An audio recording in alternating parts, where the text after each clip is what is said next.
wanna show you out to the world. You can be my number one girl. I'll put you in some diamonds and pearls. I just wanna make you mine.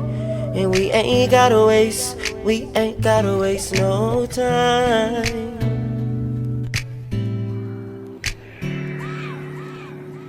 Thanks for tuning into our channel. I'm Tish. And I'm Trey. And you're watching Tish and Trey.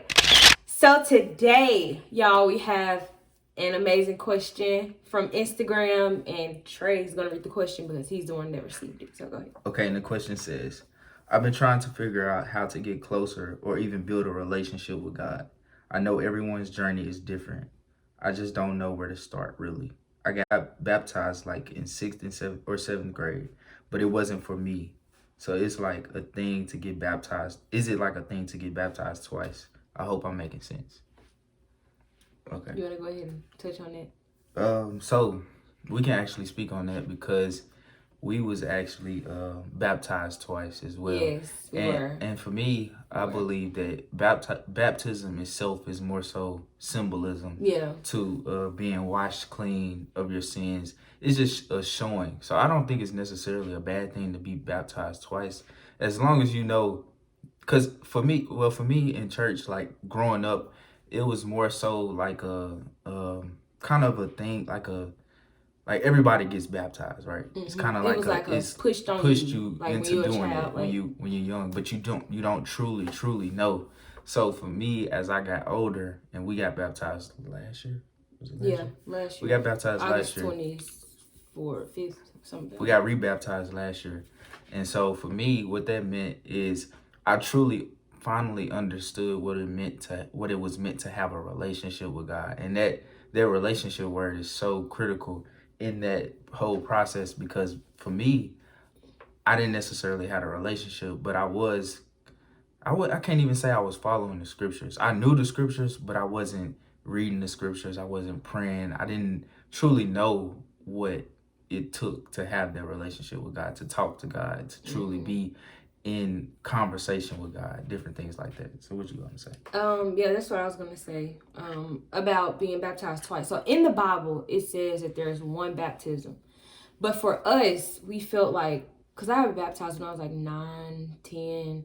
But I was getting baptized because all the older kids were getting baptized. So I'm like, I want to get baptized too. And then like everybody just, was like, okay, let's go ahead and do it. Let's go ahead. Got into the classes. Like, I don't even remember the classes. Like, I was so young. I was just doing it because everybody else was. So at that moment, I knew God when I was 10, but I didn't like truly have a relationship. I prayed at night, before I went to sleep, prayed over my food, but it wasn't like a genuine connection. And I feel like when I got older and when I started to read more, to pray more, to actually build the relationship, and not just like a lot of people. And that was my thing too. I used to think like just going to church. I go to church every Sunday. Like I'm this good person, but going to church is not the only prerequisite. I feel like it's just, if you don't have that relationship, going to church can mean nothing for you. Like I know a lot of people that go to church and sit on the phone the whole time. So like actually having that genuine bond and relationship with God, that's what I needed. And that's what I was missing all those years back, because like your girl, like I was a sinner. I mean, everybody's still a sinner, but I was a sinner then. I don't feel like I truly knew God. I just knew of God. And now when we decided to get rebaptized, I feel like I knew God. Like we had that connection. I could feel God. I could hear God. Like it was a totally different thing. So I don't feel like it's a bad thing if you want to get rebaptized. Like he said, it's a symbolic thing. It's not necessarily like, this is your one and only baptism or whatever. So it's up to you. And then another thing that she kind of asked, you was saying she was trying to figure out the steps or where to start to get closer to God. And what I would encourage you to do is, first off, start with prayer. And start with getting deeper into the word. Start reading your Bible more. A lot of people skip over that step, and that's the most important thing. So what happened with us, we made it our mission to get closer to God. We made it our mission to start reading. And so with that, we was having a hard time understanding the King James version of the Bible. Definitely. So we was just like, you know what, let's just let's try to find a way where they can break it down more. So we went to the children's version, and it helps you to understand in more of a in our language, more so in our language, in the you know, the regular English. Like, you could do many other translations, but what connected with me more was the children's version. And so understanding too that you want to get as close to the King James as well, though, so you know exactly what it's saying. So we try to compare the scriptures as well, so to understand it on a deeper level. Yeah. Because also reading the King James and not understanding, that's just useless as well. Exactly. So you might as well get it broken down, and don't feel bad, because I don't know why, but people just be like, you don't have to read out the King James if you don't understand it. I bet it's like grown people that don't understand King James, but everybody's pride is too big. I'm just gonna keep reading King James, break it down, get the message, get NLT, get NIV, get the children's version, whatever is understandable for you. Take notes as well too. That's another thing. You want to write things down, because it's so great. I can go back, and I got a whole booklet. Tish, you know, she know, like, it's all kind of beat up, ripped up, but I still got those words that God was speaking to me in that moment, and I can go back and, you know, in time and see where I was then, what was I writing down, see what was speaking to me then. Then I like how Facebook got the memories, so it just remind me of all these videos that I used to post, and it's like it encourages me more, even more now, as the words hitting me 2 years ago is hitting me today. And so it's just a beautiful thing when you write them down and you truly go back and look and see where your faith was at that time. What was I dealing with in that time? So I encourage you to take notes. Write a prayer journal. Yes. Make a prayer journal. Yes. List out your prayers, or when you pray to God, like before you pray to God, list out the things that you need Him to do for you. But also another thing that we haven't spoken about, I don't think, is fasting. Yeah, that's right. Fasting, y'all. And not just like, I know people that just want to do a food fast, and you know, that's fine. But if you miss the step of prayer, then it's not a true fast.